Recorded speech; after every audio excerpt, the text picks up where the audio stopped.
Tribunal Popular juzga hoy el servicio militar obligatorio. Más de 230.000 jóvenes españoles se incorporarán a filas en 1990 para prestar este servicio militar en alguna de sus 3 especialidades. De estos, más de 215.000 lo harán de acuerdo con la fórmula del alistamiento universal. Sus destinos fueron decididos ayer domingo por medio del tradicional sorteo de los mozos que se celebró en Sevilla y cuyo desarrollo se pudo seguir por Televisión Española. El resto harán la mili como voluntarios o como cuadros de mando.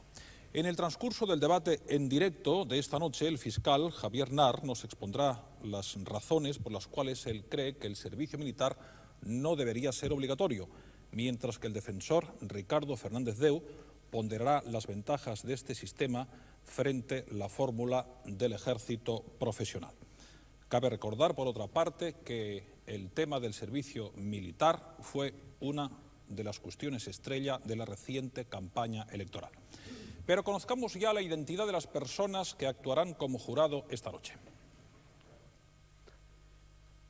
María José Santos, de Murcia, 34 años, locutora. Enrique Benito, de Burgos, 66 años, jubilado. Esperanza Abarrategui, de Verango, Vizcaya, 47 años, delegada de empresa. José Gerardo Vega, de Gijón, 19 años, estudiante de jardinería. Adelaida Martín, de Granada, 34 años, diplomada en enfermería. Ernesto Comas, de Caldas de Malavella, Girona, 58 años, transportista. Natalia Elvira Arroyo, de Pina de Ebro, Zaragoza, 20 años, peluquera. Francisco Rico, de Elche, Alicante, 35 años, administrativo. Paquita Cabau, de la Torre del Español, Tarragona, 51 años, ama de casa. Salvador Conejero, de Villena, Alicante, 32 años, zapatero. Juana Cardona, de Mahón, Baleares, 18 años, administrativa. Vicente Martínez, de Madrid, 30 años, profesor de lingüística. Bien, estos son, por lo tanto, los miembros del jurado que esta noche deberán emitir su veredicto. Vean ante todo, señoras y señores del jurado, el siguiente informe. Ayer hubo de nuevo sorteo de mozos. La quinta del 90 ya sabe en su mayoría su destino. Más de 230.000 jóvenes se repartirán entre los 3 ejércitos, tierra, mar y aire, durante 12 meses para cumplir el servicio militar obligatorio. Pero que nadie crea que esta obligación ha existido siempre. Fue en el año 1770 cuando se implantó no sin tensiones. Desde entonces, solo la Primera República, con una ley abolicionista de 1873, suspendió la obligatoriedad de la incorporación a filas. Se trata de un tema delicado que se ha debatido con singular atención durante la pasada campaña electoral. Para el PSOE y el PP, el servicio militar debe ser obligatorio y mixto, aunque discrepan en cuanto a la duración. 9 meses mínimo para unos, 6 meses máximo para nosotros. Para otras formaciones políticas como Izquierda Unida, Convergencia y Unió, Centro Democrático y Social o Partido Nacionalista Vasco, la mili no debe ser obligatoria. El ejército debe ser profesional y se debe rebajar sensiblemente su duración. De entre los matices que representan diversas opciones, destacamos el referéndum que propone Izquierda Unida para la división del tema. El ejército español, muy numeroso y poco desarrollado tecnológicamente, puede cambiar su fisonomía en pocos años si el proyecto de modernización previsto por el Ministerio de Defensa se lleva a buen término. De momento, el 76% de los quintos cumple el servicio militar en su región de nacimiento. Otras medidas, como la posibilidad de vestir de paisano fuera del cuartel, ya están también en marcha. Pero la mili de 9 meses aún tardará, al menos lo que dure esta legislatura. Lo que de momento parece que no será reformada es la ley de diciembre de 1984 sobre la objeción de conciencia. Como se sabe, el servicio civil sustitutorio es de mayor duración, 18 meses.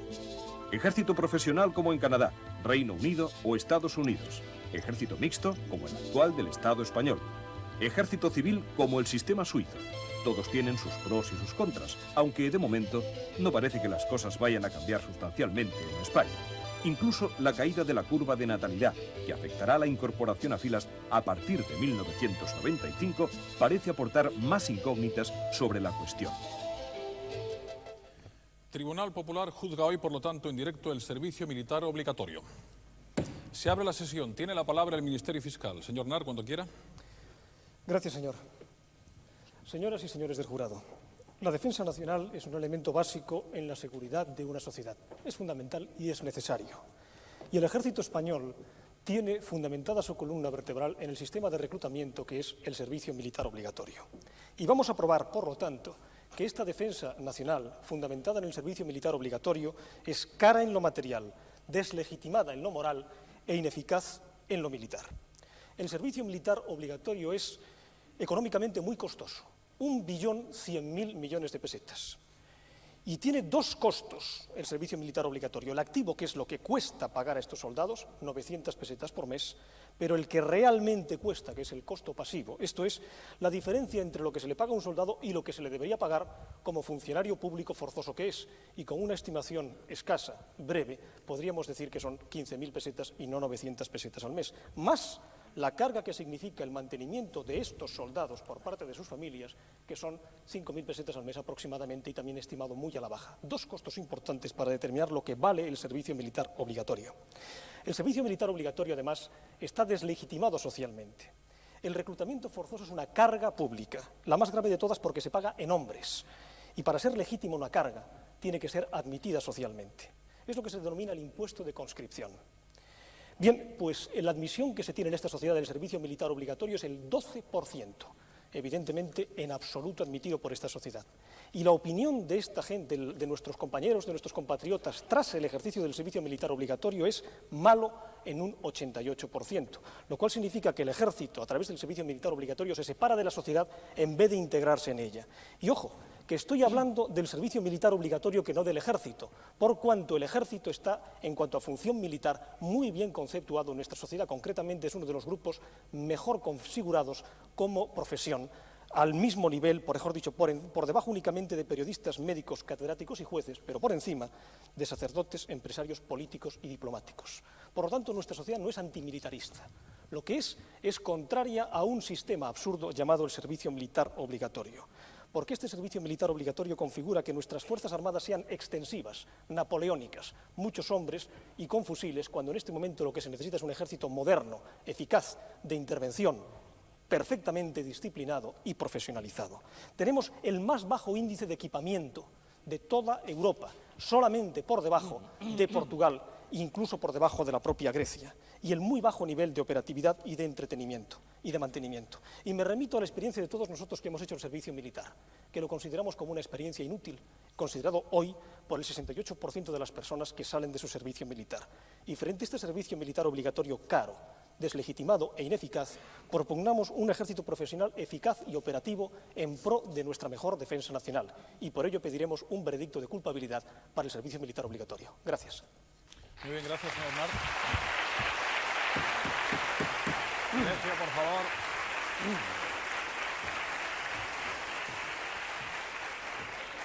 Con la venia, señoras y señores del jurado, yo quiero decirles, antes que ninguna otra cosa, que soy absolutamente contrario, que la defensa es absolutamente contraria a la existencia de los ejércitos y que ojalá algún día los ejércitos desaparezcan de la faz de la tierra. Yo también tengo un hijo, señores, y mi hijo estará un día en edad militar, y a mí tampoco me apetece que mi hijo se prepare para la guerra. Pero hoy por hoy los ejércitos, desgraciadamente, son necesarios. Junto a la diplomacia constituyen el elemento de disuasión más importante con el que cuentan los estados modernos. Y aceptada esa necesidad, esa imperiosa necesidad de momento, hemos de concluir que solo tenemos dos posibilidades: elegir un servicio militar obligatorio, como el que tenemos ahora, un ejército de reemplazo, o recurrir a un ejército profesional. Y ustedes, señoras y señores miembros del jurado, tienen el derecho de conocer exactamente lo que quiere decir cada una de esas dos cosas. Tienen derecho a conocer que si dicen culpable estarán apostando por un ejército profesional, y si dicen inocente lo estarán haciendo por un ejército de recluta universal obligatoria, que es el que tenemos en España. Por lo tanto, les voy a decir lo que significa todo eso para que ustedes lo sepan.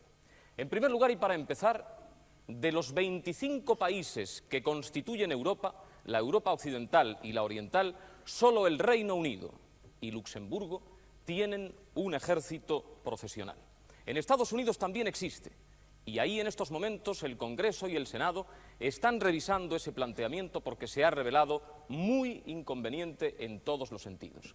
El servicio militar obligatorio, que es el que tenemos en España, señoras y señores del jurado, es mucho más barato y mucho menos costoso, por consiguiente, aunque mucho más eficaz. Lo que ha dicho el fiscal es mentira. Eso de que cuesta 1.200.000 millones es mentira, porque los presupuestos generales de defensa, todos, ascienden a 757.000 millones. Difícilmente puede entonces producirse lo que dice el fiscal. Y si tuviéramos un ejército profesional, tendríamos que pagar 716.000 millones de pesetas más, que saldrían, naturalmente, del bolsillo de todos ustedes, del bolsillo de los contribuyentes. Realizar el servicio militar es un deber, pero también es un derecho que emana la Constitución, en su artículo 30.1 y 2. Por consiguiente, hacer un ejército profesional quiere decir modificar el texto constitucional. Eso no lo dice el fiscal, ni lo dicen quienes lo patrocinan, porque saben que eso fue objeto, la Constitución fue objeto de un consenso de las fuerzas políticas y que retocarla implicaría consecuencias probablemente muy graves para la sociedad española. En un ejército de reemplazo, los soldados provienen de toda la sociedad, sin distinción de fortuna personal, sin distinción de clase social. Es el nexo más importante del ejército con la sociedad. El ejército profesional, en cambio, es un quiste, señores, es un gueto, porque quienes lo forman son personas que no tienen acceso a otros medios de trabajo y que se conforman con sueldos exiguos porque no tienen donde agarrarse. ¿Y quiénes son esas personas? Son los marginados, son los desheredados, son los parias. Un ejército profesional, se lo digo de verdad, es un ejército de parias, como se ha demostrado en los Estados Unidos, donde quieren modificar precisamente la realidad existente en estos momentos. Las tesis del fiscal vienen a dar a entender que esos 700.000 marginados que tenemos en España se conviertan de la noche a la mañana en quienes vengan a defendernos. Y a mí eso, señores, me da miedo, me da mucho miedo. El servicio militar ahora mismo está estructurado en una forma que no rompe la vida de los muchachos, que se incorporan a los 18 años, después de haber terminado el BUP o la formación profesional. Se conceden prórrogas por estudios, milicia universitaria. Los mayores de 26 años hacen solo 6 meses de mili. Los deportistas tienen también prórroga. Existe un voluntariado especial entre 18 y 36 meses que permite la adquisición de conocimientos útiles para la vida civil y, además, un puesto de trabajo garantizado en su día. Está regulada la objeción de conciencia. Sí, señoría. El ejército de recluta universal, señores, es una conquista de la sociedad democrática porque todos los ciudadanos se comprometen en la defensa de su país. Y la identificación de los ejércitos con los ideales del pueblo a nosotros nos parece algo fundamentalmente importante. Proponer un ejército profesional es, entiéndanlo claramente, señores, es dar un paso atrás en la historia. Es pedir que sean los pobres y los desheredados únicamente los que vengan a sacarnos una vez más las castañas del fuego. Y no hablo de golpes de Estado, ni de involuciones, ni de atentados contra la sociedad, aunque la historia es pródiga en estos casos. Pero que constituyen un peligro no existe la más mínima duda. La libertad que se disfruta, termino ya, señoría, la libertad que se disfruta hay que estar dispuesto a defenderla. Y quien no la defienda no es digno de mantenerla, no es digno de disfrutarla. Eso es todo y, por consiguiente, al término de este proceso, la defensa solicitará de ustedes un veredicto de inocencia. Muchas gracias. Muy bien. Silencio, por favor. Bien. En aras de la brevedad y de la concisión vamos a darle fluidez a este juicio. ¿Quiere llamar el fiscal a su primer testigo? Sí, señor. Llamamos al teniente general don Juan Luis Cano Evia, diplomado de Estado Mayor, agregado militar en las embajadas españolas en Inglaterra, Francia e Irlanda, exdirector de la Escuela de Estado Mayor del Ejército y de la Escuela Superior del Ejército, autor de multitud de libros, entre ellos el último, La Guerra y la Paz. Muy bien, que comparezca el teniente general Cano Evia. Señor Cano, por favor. Levante la mano derecha. ¿Promete decir la verdad, toda la verdad y nada más que la verdad? Siéntese el testigo. Adelante, señor Nart. Con la venia. Teniente general, ¿le parece a usted satisfactoria para la defensa nacional el reclutamiento mediante el servicio militar obligatorio? Concretamente, ¿qué ejército preferiría usted? ¿Uno de servicio militar obligatorio o uno profesional voluntario? El voluntario profesional. ¿Por qué? Primero, por razón de eficacia. La primera razón. Segunda, quiero decir, y perdón por que sé que debo ser muy escueto, que me estoy refiriendo a España, porque no se puede medir a todos los países con el mismo metro. Segunda, porque parece ser que la sociedad española ahora lo pide, y esta es una razón muy poderosa para mí. Y tercera, por no hablar de más, de que, por lo que he oído en las presentaciones de la Fiscalía y de la Defensa, de que no es más caro que el otro. ¿Cómo que no es más caro? ¿Cuáles son los costos de un servicio militar obligatorio y de un ejército profesional voluntario adecuado para España? El ejército profesional, mirado el problema económico en un sentido amplio, de inversiones en material, de desgastes de material, es más económico porque se quema mucho material con el ejército actualmente de reemplazo, precisamente por la necesidad de instruir mucha gente. Cuando la gente está instruida hay que volver de nuevo a instruir a otros, el material se desgasta, la gente no está bien formada, pero no quiero entrar solo en eso. Creo que hay un equívoco muy grande en comparar lo que costaría un ejército voluntario, un ejército profesional, con lo que cuesta hoy el soldado. Si se piensa que el soldado en nuestro siglo y en nuestro país exige una dignidad especial en el trato, y si se piensa que un soldado no puede hoy ganar 900 pesetas, 30 pesetas diarias, que es lo que gana, y que a un soldado hay que darle, en un país civilizado y con unas posibilidades económicas, unos emolumentos muy superiores a eso, quizá 10 veces superiores, entonces las diferencias entre el ejército profesional y el ejército voluntario, incluso en lo que se refiere a retribución del soldado, se igualan porque el ejército profesional necesita menos soldados, aunque se les pague un poco más. Con lo cual, evidentemente, no es más caro el ejército profesional. No es más caro. Yo le quería hacer una pregunta. Hay una frase conocida de un importante tratadista, el capitán Liddell-Hart, que dice: los ejércitos de leva, los ejércitos obligatorios, están hechos para que se luzcan ante ellos los ejércitos profesionales. ¿Está usted de acuerdo con esta frase? Esto es cierto, lo dijo él en la década de los años 20, porque Liddell-Hart ha sido probablemente el mejor crítico militar de este siglo, y ya en los años 20 vio como la guerra iba caminando desde aquella guerra de la Revolución Francesa, que pedía grandes masas, a unas nuevas situaciones en que lo que se pide es mucha capacidad, y que se haga la guerra con menor número de gente, y que ya no es necesario aquellas reclutas masivas a que obligaba aquella situación. Hace falta un ejército profesionalizado.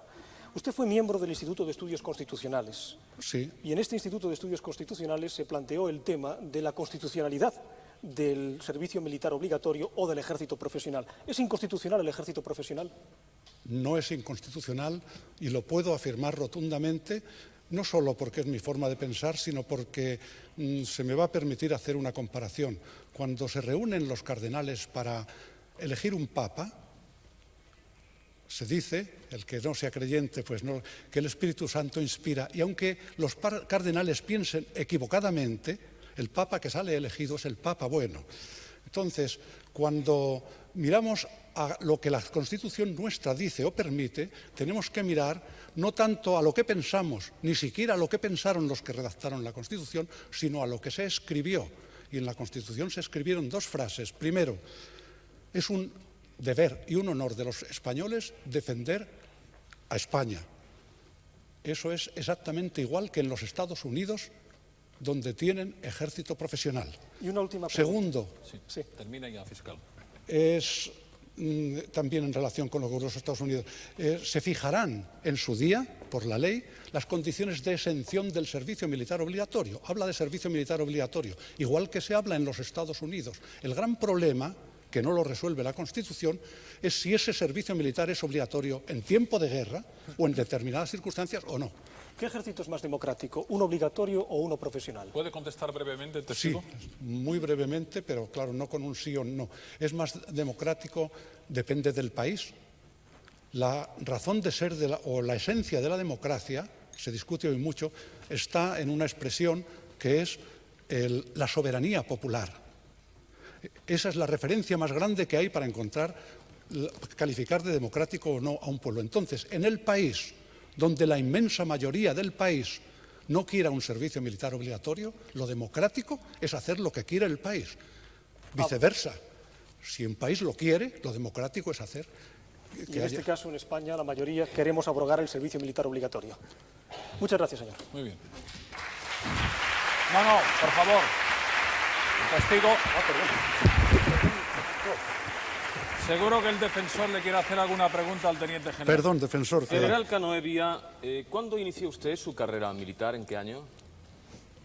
En el año 36. ¿Hizo usted la guerra civil? No, sí, participé en la guerra civil, pero mi carrera militar la inicié el año 42, cuando salí de la academia. Dígame una cosa, general, ¿qué diferencia encuentra usted entre el ejército de entonces y el ejército de la España democrática? Diferencias significativas, sustanciales. Bueno, diferencias enormes, grandes, pero no porque se emplee la España democrática o no democrática. Cuando yo salí teniente de artillería, entonces no había radares, entonces... ¿La única diferencia es que tenemos más radares ahora que entonces? No había radares, había muy pocos carros de combate, la aviación no era como es ahora, no había cohetes, no había misiles. Entonces, esto es un indicativo solo. Los medios de transmisiones de ahora son más modernos y el ejército ha evolucionado mucho, pero ha evolucionado también socialmente, porque también los soldados son distintos de los que eran. Son distintos de los que eran, naturalmente, porque se incorporan todos los años a filas nuevos contingentes. Usted ha dicho que es más caro un ejército de reemplazo, el que tenemos ahora, que un ejército profesional. Mire usted, general, este es el informe efectuado por el Ministerio de Defensa. Ruego al señor presidente que permita que sea repartido entre los miembros del jurado para que puedan ver lo que cuesta un soldado de reemplazo y lo que cuesta un soldado profesional. El de reemplazo cuesta, teniendo en cuenta que hay 250.000 soldados al año, 80.750 millones de pesetas. El profesional, teniendo en cuenta que serían solo 100.000, es decir, de 250.000 pasaríamos a 100.000, costaría 2.726 millones de pesetas. Dígame usted, general Cano Hevia, ¿cómo se pagaría a esos soldados? ¿De dónde se sacaría ese dinero? Bien, porque yo no quiero tampoco que lo que digo se desvirtúe. Yo no he dicho que sería más caro o más barato, digo que puede ser. Puede ser. Puede ser. Pues ya le digo yo que más no, barato. ¿ya lo ve usted ahí? Bien, entonces yo naturalmente respeto su opinión, pero soy un técnico que he estudiado estas cuestiones. General, es opinión del estudio efectuado por el Ministerio de Defensa. Hay dos documentos que voy a hacer referencia aquí que probablemente no los conoce casi nadie en esta sala. Me parece que es muy difícil hablar de este tema sin conocer esos documentos. Uno es el informe Gates, hecho por 260 especialistas. ¿Qué dice? Informe Gates, sí. Hecho en los Estados Unidos por 260 especialistas de todas las ramas del país, juristas, economistas, para pasar del ejército que había primero, como el nuestro, el ejército forzoso, al voluntario. El informe Gates se inclinó por el pase por una serie de razones, y entre ellas está la económica. Por la presión de la guerra de Vietnam, fundamentalmente. Protesto, señor. No, perdón, económica. Pero es más, se ha dicho antes aquí que ahora los Estados Unidos están cambiando. Y ha habido, hace 3 años, otro informe en los Estados Unidos, que es el informe Gaspar Weinberger, que es el primer ministro de Defensa que tuvo el presidente Reagan, que se ha reiterado en todas las conclusiones del informe Pero el Gates. señor Weinberger no está en estos momentos ni en el Congreso ni en el Senado norteamericano. ¿Qué haría usted entonces con los cuadros, jefes y oficiales de las Fuerzas Armadas que hubiese que eliminar? Porque claro, si hace usted un ejército profesional y de 250.000 hombres pasa usted a 100.000, tendrá que eliminar algunos. ¿Qué hace usted con ellos, general? Vamos a entendernos, señor defensor. El que yo prefiera un sistema y me parezca mejor es un problema, y otro problema es cómo se pasa a él. Yo pienso que cuando un país, por imperativo de los tiempos, tiene que abandonar un sistema y llegar a otro, tienen que producirse unos lapsos de adaptación en la sociedad. Hay que buscar soluciones. Sí, y que probablemente se necesitarían 3, 4, no lo sé, porque eso ya no lo he estudiado. ¿3, 4 qué? 5 años, 3, 4, y que hay que buscar simultáneamente acomodo de las mismas estructuras militares al nuevo sistema, como la buscó los Estados Unidos e Inglaterra, y aquí habrá que buscar ese acomodo. Pero ese es otro problema distinto sobre si es mejor uno o si es mejor otro. Ha hablado usted, solamente una pregunta, señoría, ha hablado usted de que los españoles desean un ejército profesional. ¿Cómo le consta a usted eso? He dicho que sí lo desean. Ah, sí lo desean. Sí lo desean. Muchas gracias. No hay más preguntas, señoría. Gracias. El testigo puede retirarse. La sesión se interrumpe durante unos minutos.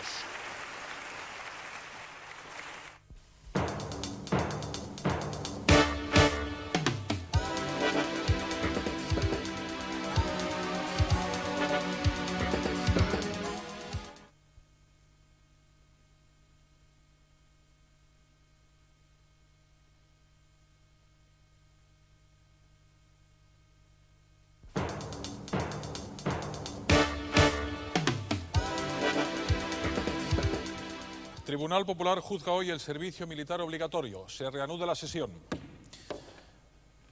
Señor Fernández Deu, ¿quiere llamar a su primer testigo? Sí, señoría. La defensa llama a declarar al doctor José Antonio Olmeda, profesor de Ciencia Política y de la Administración en la Universidad Nacional de Educación a Distancia. Muy bien. José María Olmeda, por favor. Señor ¿Quiere Olmeda, comparecer? por favor. El alguacil le tomará juramento. Levante la mano derecha. ¿Promete decir la verdad, toda la verdad y nada más que la verdad? Siéntese.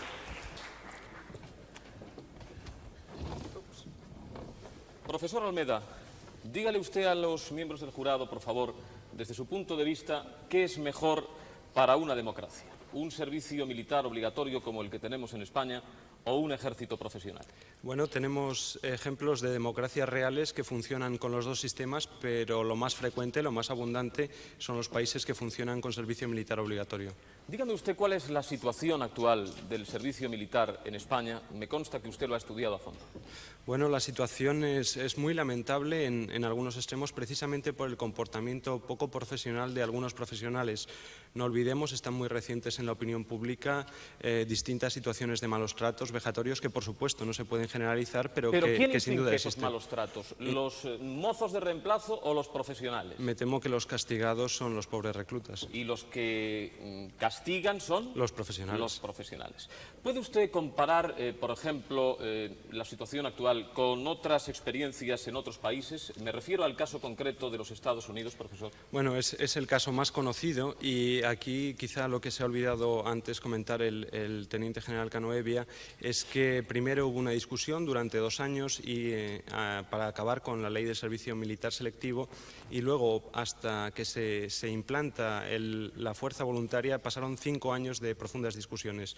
Luego además han tenido graves problemas sociales por la masiva incorporación de sectores sociales más desfavorecidos. Ya, o sea que existen auténticos problemas sociales que se fundamentan en la existencia de un ejército profesional. Diga cuáles son esos problemas a los miembros Bueno, del jurado, el problema es que, y recordemos que cuando se implanta en Estados Unidos en una situación de bonanza económica, quienes se dirigieron precisamente a formar parte del ejército profesional eran precisamente las minorías raciales, es decir, en este caso personas de raza negra, chicanos, es decir, personas de origen mexicano, etc. ¿Qué pasa cuando esos profesionales dejan de servir al ejército porque ya no tienen edad para empuñar las armas y pasan a la vida civil? ¿Qué ocurre? Bueno, el problema, y esto forma parte, digamos, de la cultura general sobre Estados Unidos, es que vemos comportamientos como que un señor se sube a la punta de un rascacielos y se dedica inopinadamente, sin venir a cuento, a disparar a la gente que pasa por la calle, ¿no? Se pueden dar situaciones de ese tipo, Porque indudablemente. son personas que han sido preparadas para matar. Su profesión es esa.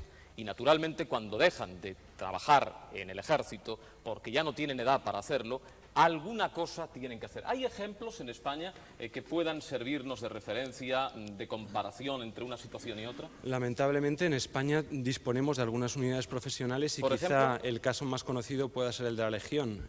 No hace falta ser de las Islas Canarias, porque allí está radicada esta unidad, para comprender los graves problemas de orden público que ha habido. No solo eso, sino también, por ejemplo, donde estaba localizada antes la Brigada Paracaidista, que era Alcalá de Henares, también ha habido distintos ejemplos, y eso sin contar pues las peleas, los disturbios que han ocasionado en múltiples ocasiones los propios militares de Estados Unidos que están en España, ¿no? Profesor Olmeda. Elija su pregunta porque será la última ya, ¿eh? Sí. ¿Le consta que las unidades profesionales creen problemas de tipo social en todos los países? Notablemente. Esto quiero señalar con brevedad el caso, por ejemplo, de las guerras de las Malvinas, en cuyo conflicto se produjeron situaciones de violación de los soldados argentinos por parte de los gurkas, que no lo olvidemos son tropas profesionales. Los gurkas son profesionales del ejército británico, adiestradas exclusivamente para eso, para matar. Para matar. Muchas gracias, profesor. No hay más preguntas. Muy bien, el fiscal le quiere hacer alguna pregunta al testigo de la defensa. Silencio, por favor. Señor Nart. Señor Nart, de su turno. ¿Qué datos concretos tiene usted de esas violaciones supuestas de soldados gurkas respecto a pobres soldados argentinos? Bueno, esto es moneda informativa corriente en los textos que yo he podido leer sobre el tema. Mire, en ningún texto que yo he leído sobre la Guerra de las Malvinas, Quizá esté usted mal informado. No, estoy perfectamente bien informado. Se hablan de esas supuestas violaciones. ¿Sabe usted cuántos días lucharon los gurkas en la Guerra de las Malvinas? Realmente lo que hicieron fue abrir el camino a las tropas. No es cierto. Desembarcaron el 18 de junio en Bluff Cove y la guerra terminó el 23 de junio. La guerra comenzó el 26 de mayo. Les dio tiempo de sobra para constatar. Si no, usted, no abrieron el frente. Solo puede contestar al testigo. Sí, yo lo único que quería añadir, si me deja el Ministerio Público, es que efectivamente hicieron esas cuestiones. Si no, pregunte a cualquier... Si tiene tanta precisión para el tema de abrir el frente, cuando en realidad el frente estaba abierto 15 días antes, realmente su eficacia sobre el tema de las violaciones es aproximadamente cero. Una pregunta. No, yo no me dedico a violar a nadie. No, evidentemente no, me refiero en cuanto al tema de su información. Estamos absolutamente convencidos de ello. Silencio, por favor. ¿Conoce usted que tras la guerra de Vietnam se creó una comisión en Estados Unidos, Congreso-Senado conjunta, llamada la Comisión Gates? Acabo de mencionarlo. ¿La conoce? Esa comisión, recuerda usted que se hizo especialmente para justificar la existencia del servicio militar obligatorio. Y tenía como principal planteamiento del Congreso y Senado justamente esa. ¿Lo recuerda? No, creo que su información, una vez más, no es la adecuada. De hecho, lo que se planteó primero fue una comisión previa para suprimir el servicio selectivo, que era como se denominaba entonces, porque precisamente el conflicto de Vietnam estaba dando ocasión a que las pérdidas se concentraban en las minorías raciales más desfavorecidas. Entonces, a raíz de esto, se planteó el tema en una campaña electoral en el año 68, fue Nixon y bueno, el candidato demócrata también lo hizo, y estuvieron 5 años discutiendo durante todas estas cuestiones. ¿Qué conclusión tuvo la Comisión Gates? Pues la conclusión de la Comisión Gates fue que ante los graves problemas que les creaba el ejército vietnamita, que por supuesto no era profesional, intentaron solucionarlas precisamente con un ejército profesional, con el resultado que todos conocemos. ¿Conoce usted el resultado de la Comisión Weinberger? Estados Unidos fue derrotado. Estados Unidos fue derrotado y como es público y notorio, ha sido su gran derrota históricamente en el siglo XX. ¿Y la Comisión Weinberger, conoce usted el resultado de ella? ¿Sobre el ejército obligatorio? No, ¿Qué lo declara, como éxito o como fracaso? Esto no lo conozco, sin embargo, yo le mencionaría un reciente estudio que acaban de hacer 2 oficiales, además, en concreto del Ejército del Aire estadounidense, que cuestionan la eficacia de la fuerza voluntaria, en concreto, en particular, para la Fuerza Aérea. Pues mire usted, la Comisión Weinberger, esto está textualmente del libro que quiero aportar como prueba, concluye que el experimento del ejército voluntario ha sido un completo éxito y que se ha convertido para siempre en una realidad permanente. Queda aportado como prueba, señor. Muy bien. No hay más preguntas. Gracias, señor. Gracias al testigo. Puede retirarse.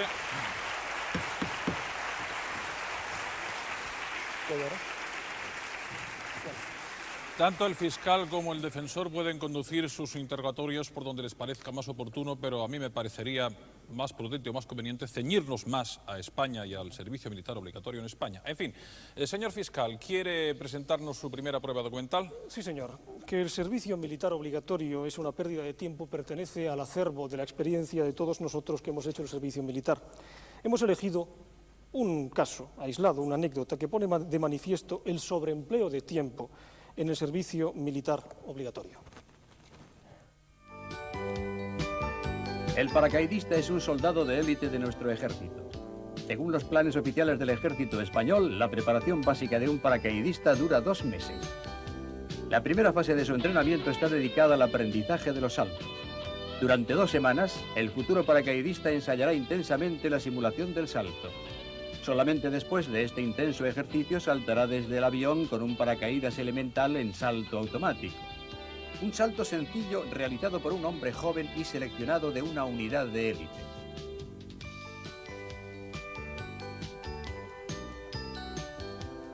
Fuera de los cuarteles el panorama es bien distinto. En una mañana de entrenamiento, cualquier persona, después de una clase teórica de 1 hora y de ensayar durante unos breves minutos la caída de saltos, los aspirantes estarán listos para lanzarse al vacío.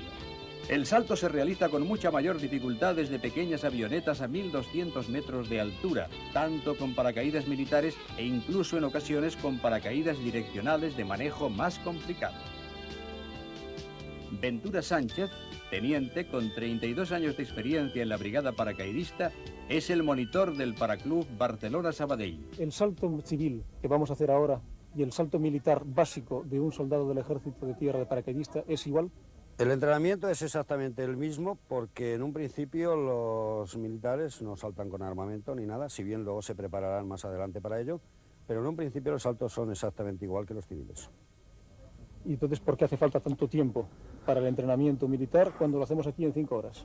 Bueno, es más gente, hay que preparar, pero vamos, yo creo que en realidad, esto lo creo firmemente, que no es necesario tanto tiempo.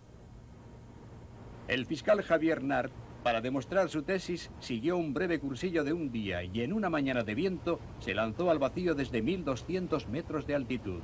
Demuestra a Fernández Deu de lo que eres capaz.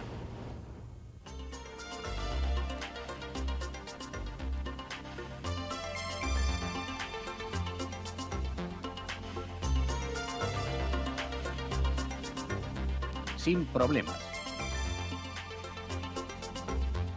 Yo esperaba, señoría, que le cayese encima el paracaídas porque estoy acostumbrado a ver a los fantasmas siempre con una sábana puesta. Silencio, por favor. Orden. Orden. Yo quisiera decir, señor, que el señor Fernández Deu fue invitado a coparticipar en esta prueba, Y no quiso. pero como dice la cartilla militar, valor se le supone. Ya. Es que mire usted... Bien. El jurado Como todo- tendrá en cuenta, por lo tanto, que el fiscal se tiró en paracaídas. Sí. Como todo el mundo sabe, tirarse en paracaídas lo hacen hasta los paquetes. Quiero decir, los paquetes, vaya, que los tiran en paracaídas. Ya no hace Silencio, por falta favor. nada. Mire, Orden. Nos señoras, presenta su primera señoras prueba. y señores del jurado, vamos a volver al tema en serio. Miren ustedes este mapa de Europa. Ahí está la Europa occidental y la oriental. Todo lo verde es ejército de recluta obligatoria. Lo rojo es ejército profesional. Creo que es elocuente de todo punto. Pero, en fin, independientemente de eso, yo quiero que vean el contenido de mi prueba documental porque probablemente les resultará ilustrativa. Adelante. El servicio militar es una conquista democrática que se remonta a la Revolución Francesa. Hasta entonces, solo los pobres y los desheredados integraban el ejército, cuando parece evidente que la defensa nacional es un deber y un derecho de todos los ciudadanos y no la misión de un grupo de profesionales. Por otra parte, en España, el servicio militar es la expresión del mandato constitucional. El artículo 30 de nuestra Ley de Leyes establece que la defensa de nuestro territorio es algo que corresponde a todos los españoles. Además, el servicio militar es la fórmula de defensa menos costosa. Unas fuerzas armadas que se nutren de jóvenes de reemplazo supone un costo de 100.000 millones de pesetas anuales. Por el contrario, un ejército profesional de dimensiones mucho más reducidas, es decir, un ejército de asalariados exclusivamente, le costaría al Estado 200.000 millones. Y por si todo ello fuera poco, durante el cumplimiento de su servicio militar, muchachos de todas las procedencias tienen además la ocasión de beneficiarse de la preparación que supone la formación profesional militar, que les faculta a desempeñar con posterioridad en la vida civil oficios diversos que puede suponer su medio de vida en el futuro. Un ejército formado por muchachos que cumplen su compromiso con la sociedad es básicamente un ejército defensivo, al contrario de aquellos otros que han sido concebidos para la agresión o las incursiones fuera de su territorio. Un ejército que se nutre de jóvenes de todas las ideologías, procedencias, niveles económicos y clases sociales es la clara expresión de un pueblo que se defiende a sí mismo.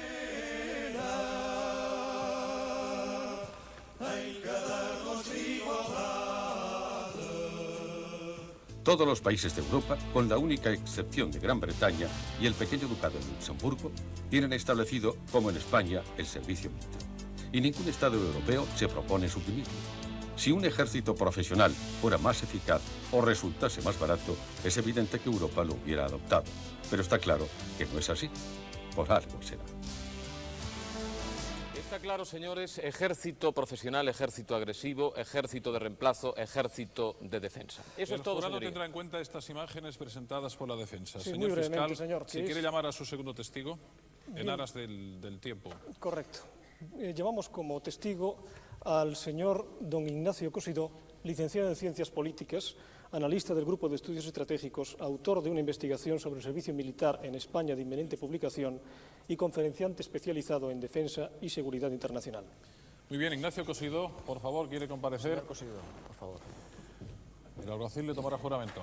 Levante la mano derecha. ¿Promete decir la verdad, toda la verdad y nada más que la verdad? Siéntese. Adelante, señor Nart, es su turno.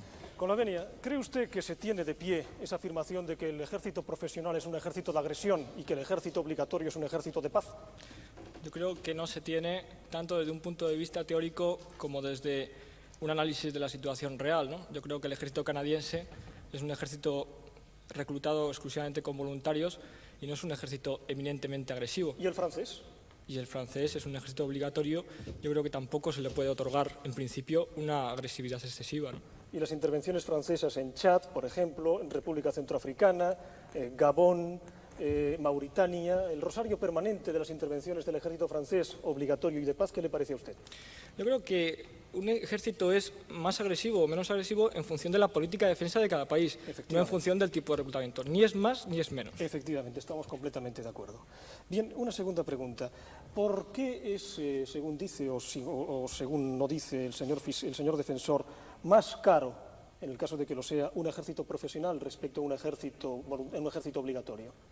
Hombre, yo la verdad es que no he tenido oportunidad, porque nunca se ha publicado, un desarrollo más amplio de ese estudio de defensa. No obstante, sí diré que el análisis de costes comparativos de modelos de reclutamientos es un análisis económico mucho más complicado de lo que se traduce en lo que yo he podido ver en ese informe. Y aún así, con todo, he de decir que no me parece en absoluto disparatado. Es decir, un ejército profesional supone, en principio, en gasto de personal directo, 80.000 millones. Lo que ocurre que hay que considerar, como muy bien decía antes... 80.000 millones más. 80.000 millones de pesetas más. Ellos Correcto. dicen 100.000 más. Yo digo que supone 80.000 millones más, según mi investigación y mi modelo. Como decía, hay que considerar otros factores, y es, en primer lugar, el coste de oportunidad que supone un servicio militar obligatorio frente a uno voluntario. En segundo lugar, los impuestos encubiertos indirectos que las familias tienen que dar a los jóvenes que van al servicio militar para poder tener en ese servicio militar unas condiciones de vida mínimas, es decir, comprar pasta de dientes, comprar un paquete de cigarros, etc. Y en tercer lugar, también habría que ver las incidencias del modelo de reclutamiento sobre la utilización del material y sobre la eficacia. No se puede hablar solamente de costes sin hablar de eficacia, sin hablar de contingente necesario para cubrir esas necesidades de defensa. Sobre todo cuando lo que se pretende es seguir pagando 900 pesetas al mes a estos funcionarios públicos forzosos que son los reclutas. Sí, yo la conclusión fundamental a la que llego en mi estudio, y ya digo que el análisis económico es realmente complicado, es que podríamos tener en nuestro país un modelo de servicio militar voluntario sin apenas variación de nuestro gasto en defensa. ¿Y cuál sería más eficaz, el profesional voluntario o el obligatorio que tenemos ahora? Yo creo que desde un punto de vista operativo, un servicio militar voluntario es más eficaz que un servicio militar obligatorio. ¿Sobre qué factores? Bueno, tanto porque permite triplicar el tiempo inicial de formación, porque intensifica la calidad de esa formación al tener que formar un contingente mucho menor de hombres, porque triplica al menos el tiempo de servicio, porque permite dotar a menos hombres con un mejor equipo en un campo de batalla hacia el que se tiende con niveles de mortandad o hostilidad cada vez mayores,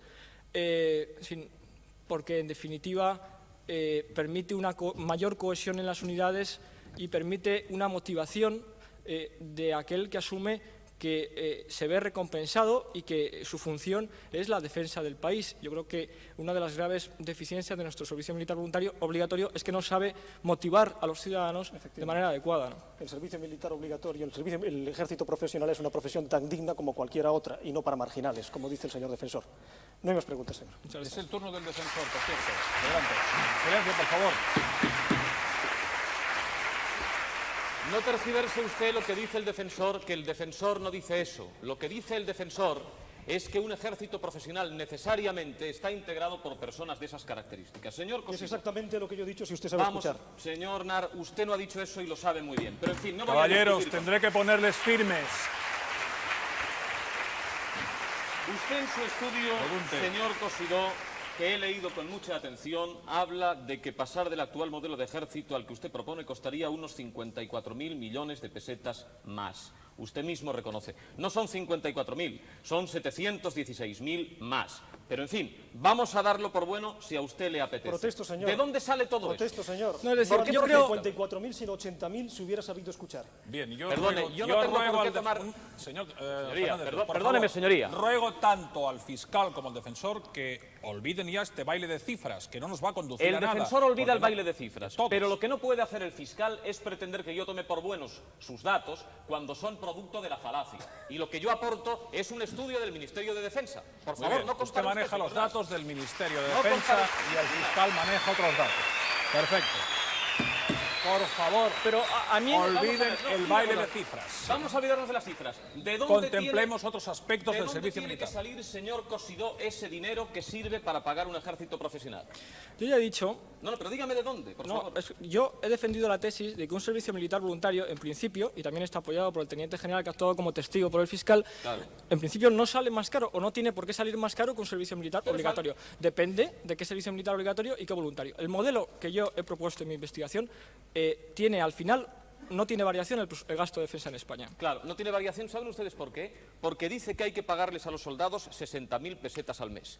Y ya me contarán ustedes a quién se puede contratar con 60.000 pesetas al mes. Está aquí en su informe.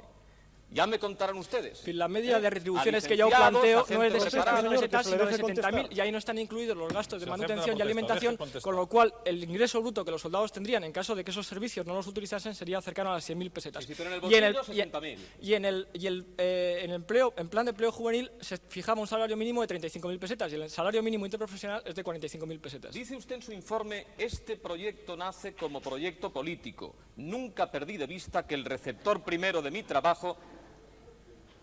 Prosiga, Nunca prosiga. perdí de vista, dice usted, que el receptor primero de mi trabajo era un partido político, concretamente el Partido Popular.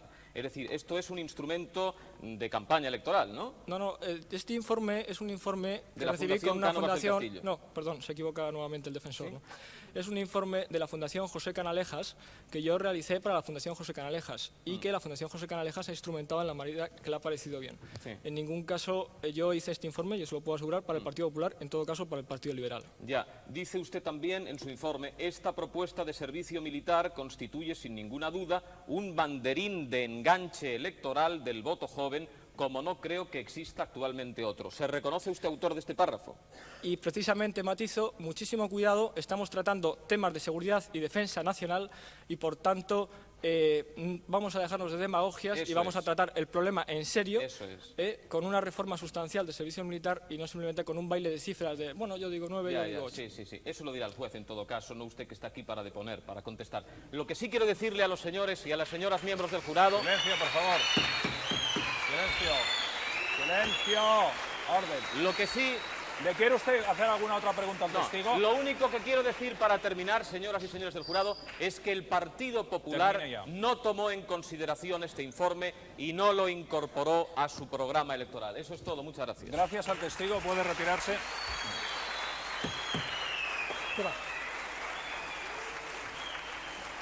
Vamos a dar paso ya a la segunda prueba documental del defensor. Sí, señoría. La Rápidamente. defensa quiere recordar a los miembros del jurado que el ejército profesional es lo que decíamos antes, un gueto. Los soldados profesionales no viven como ustedes, como nosotros, en casas normales, en edificios normales, viven en los cuarteles. Están adiestrados únicamente para la guerra. Esa es la cuestión. Y en una época de distensión, últimamente estamos recibiendo noticias de Europa que nos hablan ya de una distensión evidente, de un descongelamiento de los bloques. En este momento, justamente no es la ocasión, desde nuestro punto de vista más oportuna, para hablar de un ejército profesional, sino de un ejército de reemplazo como el que tenemos en España, reducido al máximo, cuanto menos tiempo mejor. Si en vez de 12 meses pueden ser 9, como ha dicho el partido en el gobierno, que va a poner en funcionamiento durante esta legislatura, mucho mejor todavía. Y si en vez de 9 son 4, mejor aún. Pero que sea ejército de reemplazo, como creo que nuestra siguiente prueba documental pone de manifiesto bien claramente. Como ya ha quedado demostrado, un ejército profesional formado por voluntarios es mucho más caro que el formado por tropas de servicio militar. Pero es que además, hoy por hoy, un ejército profesional sería tanto como organizar la defensa al margen de la Constitución española. un ejército profesional no cumple el mandato constitucional. Un ejército profesional se aísla socialmente y sus miembros tienden a desarraigarse de la sociedad que han de defender. Por otra parte, los ejércitos profesionales suelen engendrar una dinámica peligrosa, nutrirse de personas procedentes de los sectores sociales más marginados o más desfavorecidos económicamente. Además, es evidente que un ejército profesional, aparte del resto de inconvenientes, es insuficiente. En caso de conflicto real, habría que movilizar igualmente a los ciudadanos y adiestrarlos acelerada e insuficientemente, como la historia reciente demuestra. Un ejército profesional, además, es históricamente un ejército de dominio y de ocupación de otros países. Y por si fuera poco, la concepción de la defensa por medio de un ejército profesional es un salto atrás en la historia. Antes, solo eran soldados los pobres. Ahora todos pueden y han de ser soldados sin distinción de clase ni medios económicos.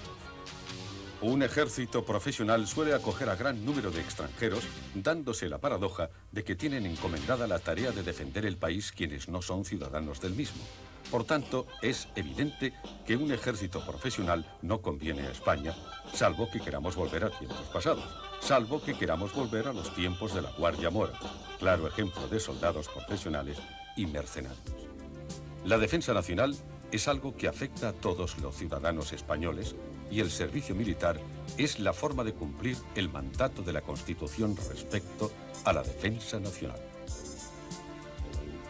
¿Hay que añadir, señoría? Eso es todo. Muy bien, esta prueba documental de la defensa y ahora vamos a ver la segunda prueba documental del fiscal, de la acusación. ¿La tiene usted a punto, señor Nart?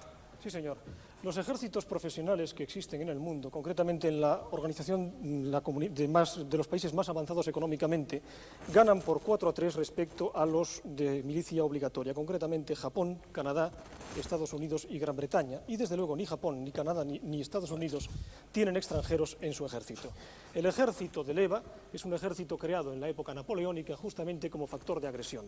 Bien, este es el ejército arcaico, el ejército extensivo. Frente a ello, lo moderno, lo actual, es un ejército profesional en una profesión tan digna como cualquiera otra, como es la profesión de las armas, y no precisamente, reitero, un punto donde vayan a llegar los marginados de nuestra sociedad, sino personas tan absolutamente dignas como cualquiera que está en esta sala, profesionales de la milicia, un ejército moderno para este país que lo necesita. Con Napoleón Bonaparte se inauguró en Europa la era de los ejércitos masificados. Es la concepción del ejército como pueblo en armas, derivada de las ideas de la Revolución Francesa. Durante mucho tiempo la potencia de fuego de un ejército fue directamente proporcional al número de brazos que sostenían los fusiles. En definitiva, el ejército español de hoy sigue los patrones del modelo de ejército napoleónico, cuando la evolución del arte militar y armamento exigen un ejército altamente cualificado en el que el recluta de reemplazo no tiene cabida. Del ejército extensivo de ayer hemos pasado al ejército intensivo y moderno de hoy. Sin recurrir al ejemplo excesivo de la guerra nuclear, la reciente guerra de las Malvinas demostró perfectamente esta situación. El ejército argentino, más numeroso y mejor armado, fue rápidamente derrotado por los británicos, que luchaban a miles de kilómetros de su país. La razón básica de este triunfo radica en el carácter profesional de los soldados británicos, bien entrenados y perfectos conocedores de la complicada tecnología bélica actual, frente al inexperto amateur recluta argentino. La victoria británica fue aplastante, humillante. Bien, queda incorporada, por lo tanto, también esta prueba del fiscal. Y ahora el defensor puede llamar a su segundo testigo. Sí, sin más comentarios, señor Fernández. No, solamente decir que me ha sorprendido mucho escuchar decir al fiscal en su prueba que estaba mejor armado el ejército argentino que el ejército británico en la guerra de las Malvinas, cuando todos sabemos que el ejército británico tenía, por si fuera poco, lo que ya poseía, el apoyo táctico de los Estados Unidos. Y una cosa muy importante, a la guerra de las Malvinas fueron los profesionales y los que no lo eran, lo cual quiere decir que cuando hay guerra van todos. Y cuando Inglaterra participó en la Segunda Guerra Mundial no fueron solo los profesionales. ¿Qué ganamos entonces con un ejército profesional? ¿Termina ya, señor Fernández Deu? Sí, señoría. La defensa llama a declarar a don Manuel Jiménez de Parga y Cabrera, catedrático de Derecho Constitucional en la Universidad de Madrid y abogado en ejercicio. Muy bien, doctor Jiménez de Parga, por favor. ¿Quiere acercarse? Señor Jiménez de Parga, por favor. Levante la mano derecha. ¿Promete decir la verdad, toda la verdad y nada más que la verdad? Siéntese. Muy bien, siéntese el testigo. Adelante, señor Fernández Deu. Doctor Jiménez de Parga, aquí se ha hablado mucho de la Constitución, de si eso no es posible con la Constitución del 78, cambiar nuestro ejército por un ejército profesional. Yo quiero, y creo que las señoras y los señores miembros del jurado querrán también conocer su opinión al respecto. Yo opino que la Constitución considera un servicio militar obligatorio. El artículo 30 es claro. Sin embargo, la Constitución no es solo el artículo 30. La Constitución tiene un preámbulo en el que se habla de la paz, ese gran derecho que tenemos en el horizonte. Y la Constitución tiene también un artículo, el artículo 14, dedicado especialmente a la igualdad de los españoles. Por eso creo que hay que ver este asunto con ese horizonte de un derecho a la paz, imponiéndose como derecho primero, fundamental y fundante de los demás, y como el derecho a la igualdad. Lo que en cambio no dice la Constitución, y lamento discrepar de uno de los testigos que antes ha informado aquí, no dice la Constitución que la democracia sea necesariamente el resultado de la voluntad de todos los ciudadanos o de la mayoría de ellos, en el sentido de que una voluntad sobre asuntos concretos tenga que ser impuesta. Yo pregunto, si mañana los españoles o cualquier ciudadano de otro país son consultados sobre los impuestos, la mayoría diría que no quiere impuestos. Entonces hay que deducir de esto que los impuestos tienen que ser erradicados del ordenamiento jurídico. Doctor Jiménez de Parga, desde su punto de vista, ¿existe riesgo de que los ejércitos profesionales se levanten contra el poder establecido? Existen riesgos y en nuestra historia no podemos olvidar que el levantamiento del 17-18 de julio del 36 fue iniciado por ejércitos profesionales de la Legión y de los regulares, y que en la democracia el único intento de golpe de Estado fue por fuerzas armadas profesionales. Son hechos que a mí me preocupan enormemente. Doctor Jiménez de Parga, ¿cuál es la función social del ejército en la España de hoy? Yo creo que el ejército realiza una gran función social en el sentido de incorporación de los jóvenes a la sociedad, lo que suele llamarse la socialización de la persona.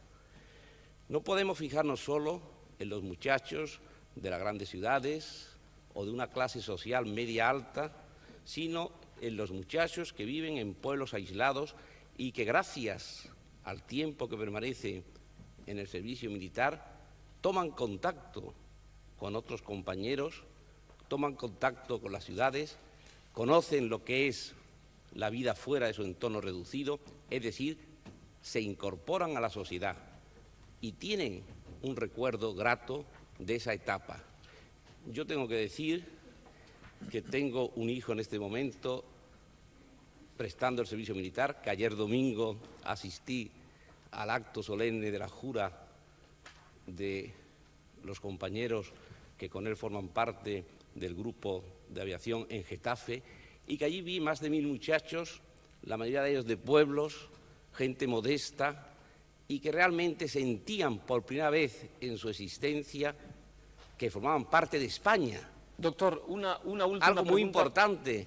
Yo es que quiero subrayar esto. Es decir, tenemos muy poco tiempo, doctor, y quiero que hay me que conteste subrayar una pregunta. esto y hay que dejar esto del Estado español y demás maneras un poco improcedentes de denominarnos. Formaban parte de una comunidad y se sentían allí a gusto y tenían una socialización de la misma. Doctor, una última pregunta. No hay tiempo para más preguntas. Permítame, señor señoría, defensor. es fundamental. Es fundamental, señoría. ¿Puede contestar con un monosílabo sí o no el testigo? Depende de la pregunta, señor. Se la voy a formular concretamente. La supresión de los ejércitos es el objetivo de la sociedad moderna en estos momentos. ¿Usted cree que un ejército profesional favorecería esa supresión o, por el contrario, la obstaculizaría? Un ejército profesional obstaculizaría el horizonte que tenemos de suprimir los ejércitos, suprimir las guerras e implantar la paz. Tendríamos un obstáculo añadido en los profesionales que naturalmente perderían su profesión y su oficio. Muchas gracias, doctor. Gracias Eso es todo. por su brevedad, señor Jiménez de Parga.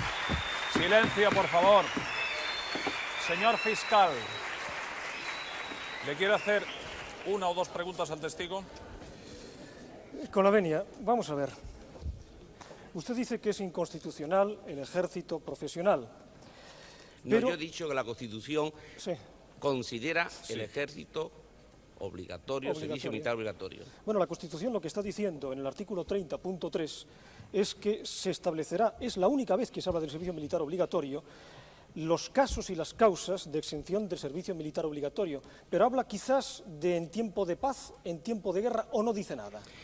Como usted sabe, puesto que fue un alumno brillante mío en la facultad, los textos jurídicos se interpretan cuando presentan dudas, buscando la voluntad de sus autores. Si usted sigue los debates que tanto en el Congreso como en el Senado tuvieron lugar en la elaboración de ese precepto, sabe que allí ninguno de los que intervinieron ni siquiera planteó la posibilidad de que no fuese el servicio militar obligatorio. Por tanto, la voluntad del legislador es clara. Ahora bien, si usted lo que me dice es que se podría hacer una interpretación en virtud de la cual esas causas de exención se ampliaran, se modificara, se mejorara el servicio militar, yo le digo que sí, pero es cosa distinta.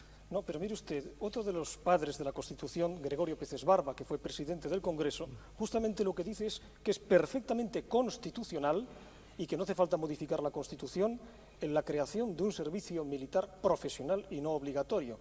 Por lo tanto, llegamos a ese viejo axioma que hay tantas opiniones como abogados.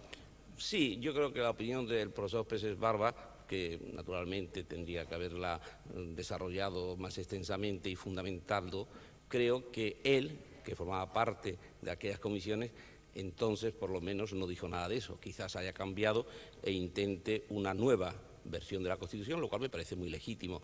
Pero yo sigo pensando, a pesar de todo, que tanto por lo que se dijo en el periodo de la Constituyente, consta en las actas correspondientes del Congreso y del Senado, como por la propia redacción del precepto, si no se modificase ese artículo, difícilmente encajaría. Sí, pero es una opinión contraria, por ejemplo, al catedrático de Derecho Penal Enrique Gimbernat o a perfecto Andrés Ibáñez, que es portavoz, juez y magistrado. Está poniéndose el doctor Jiménez de Parga. Sí. De Jueces para la Democracia. No ha lugar. Usted hablaba de la positiva incidencia de los efectos formativos del servicio militar en los soldados. Según una encuesta del una encuesta del Informe Juventud del año 85, es negativo en el 41% por parte de los jóvenes respecto a la formación profesional en el servicio militar, en la formación cívica y en el desarrollo cultural. Eso no tiene nada que ver con la opinión que usted ha dado y estos son datos de Informe Juventud. Bueno, ese informe, como sabe usted muy bien, los informes, podríamos traer ahora otros informes de sentido contrario. Yo sigo pensando, y tengo no solamente mi experiencia personal, sino mi experiencia familiar, que es bueno que los jóvenes participen de un servicio social importante como es el servicio militar. Es una opinión que naturalmente puede ser interpretada de otra manera. Yo creo que nuestra sociedad necesita ocasiones de integración, lo que se llama en la sociología la socialización de la persona, y si quitamos y dejamos, infringimos el artículo 14 de la igualdad de todos y dejamos que sean los más desfavorecidos por la fortuna lo que asuman esta carga que es un servicio de defensa, estamos violando la Constitución, a mi entender. Pues mire usted, el 60% se exime del servicio militar por prórrogas o por exenciones directas, con lo cual no es para todos, y también las mujeres quedan exentas. No hay igualdad. Lo mismo que los impuestos. Si usted dice cuánto fraude fiscal hay, probablemente mayor fraude fiscal que mayor fraude militar. Entonces no es igualitario. Gracias. No hay más preguntas. Gracias al testigo. Puede retirarse.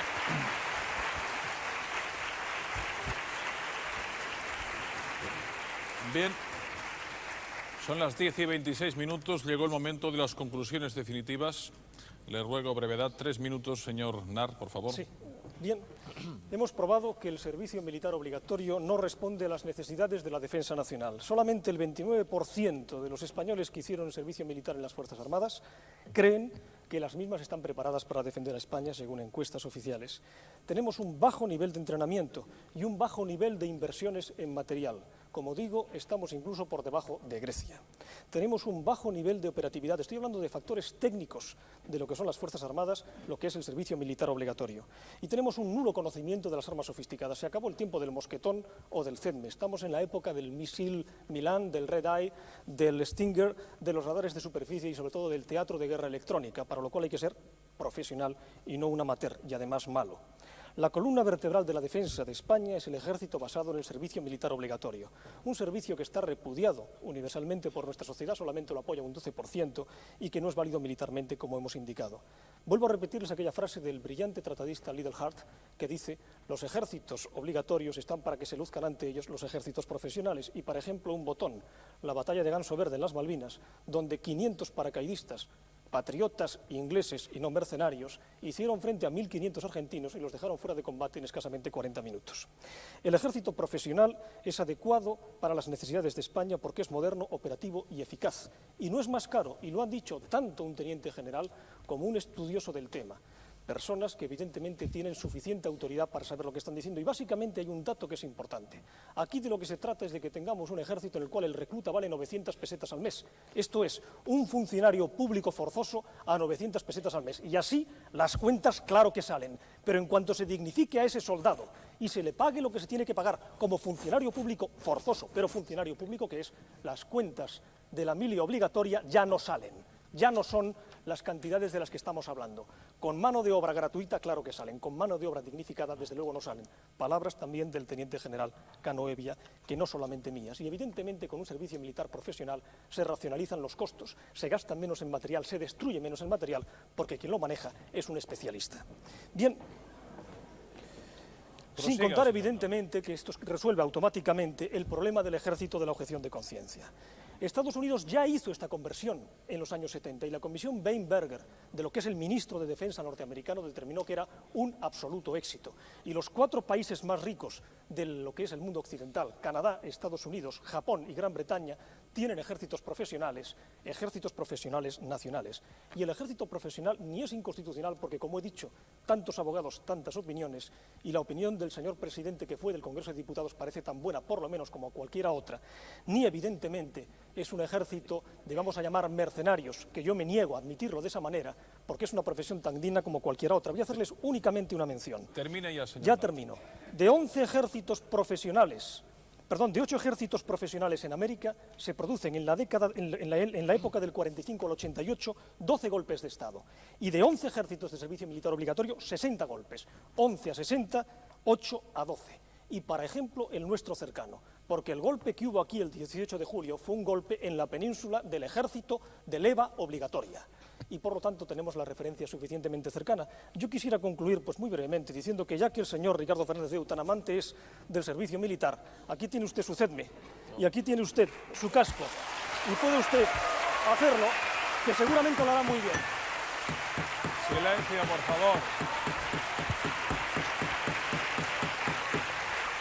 Y yo por ello...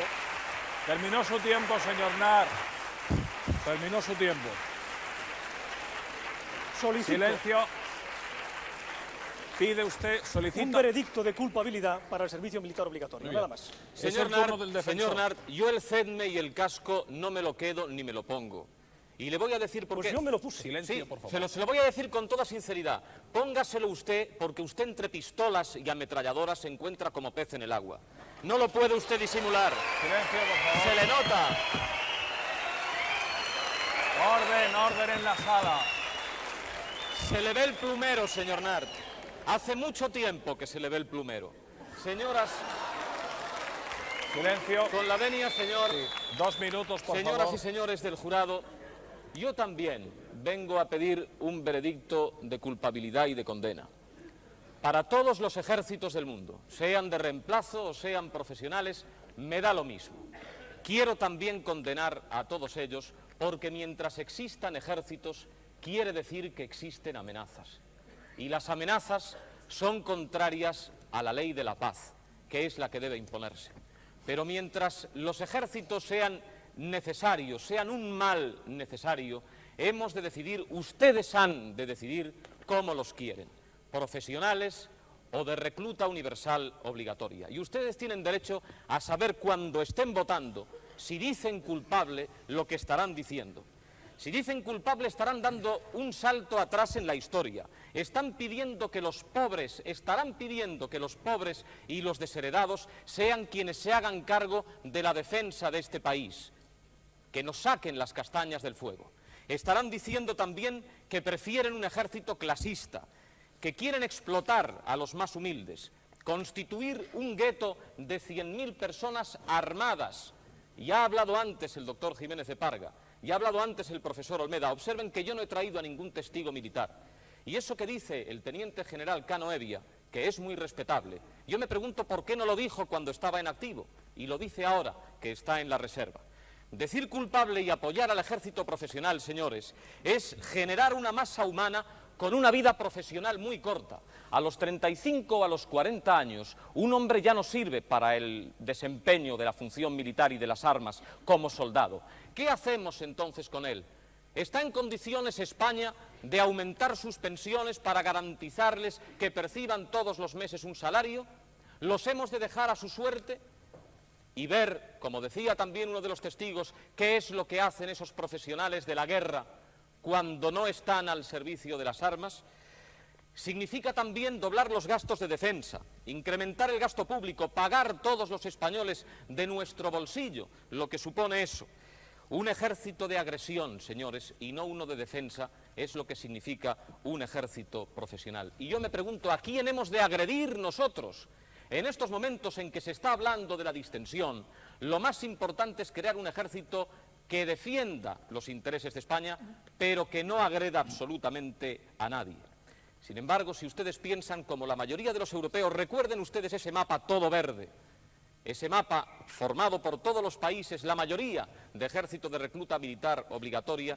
Si ustedes piensan eso, entonces estarán diciendo que quieren un ejército para defender a la sociedad civil, no una casta aparte de salvapatrias que acaban sin salvar a nadie y condenando a todos. Termine ya, señor defensor. Señoras y señores del jurado, lo dijo Winston Churchill, la guerra es algo demasiado serio para dejarla solo en manos de los profesionales. Y ya que todavía no es posible la desaparición de los ejércitos, procuramos que la sociedad civil siga participando directa, democrática y mayoritariamente en la defensa de España. Por eso, en nombre de la paz y del progreso, con la vista siempre puesta en la desaparición de los ejércitos, esta defensa solicita de ustedes un veredicto de inocencia. Muchas gracias. Muy bien. Silencio, por favor. Dentro de un minuto conoceremos el veredicto del jurado.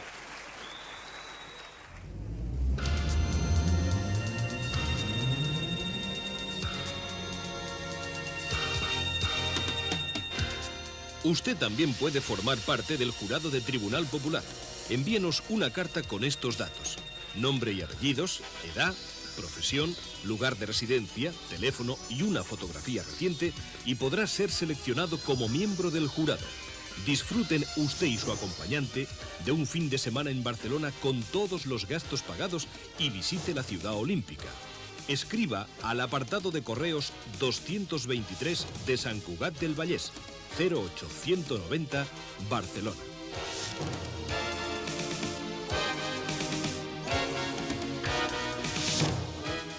¿Quiere ponerse en pie el portavoz del jurado? Sí, señoría. ¿Cuál es el resultado de la votación? Por 7 votos a 5 encontramos al acusado culpable de los cargos que se le imputan. Tribunal Popular. Silencio, por favor. Tribunal Popular ha emitido, por lo tanto, un veredicto de culpabilidad. Vamos a conocer ahora el resultado de la encuesta efectuada durante la transmisión en directo de este juicio. He aquí los resultados de la encuesta realizada en el transcurso del programa. Los elementos de consulta han sido españoles de entre 18 y 75 años, residentes en municipios de más de 5.000 habitantes. Obtenidas 1.748 respuestas, el margen máximo de error se estima en un más menos 2,39%.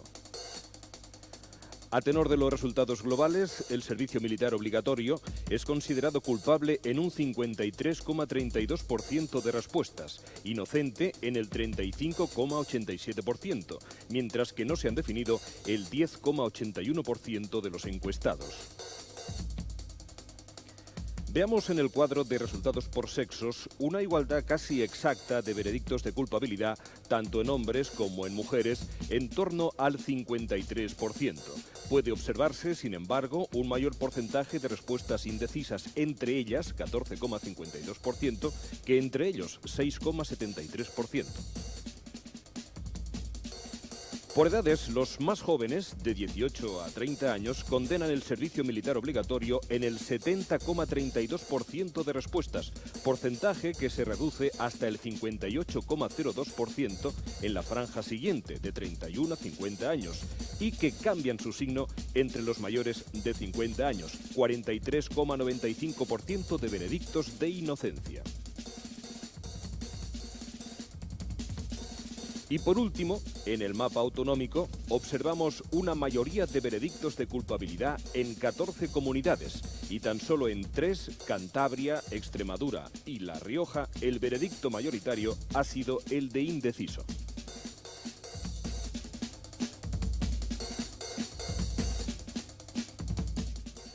Muy bien, según los resultados de esta encuesta, por lo tanto, los españoles se muestran mayoritariamente en desacuerdo con el servicio militar obligatorio. Se levanta la sesión.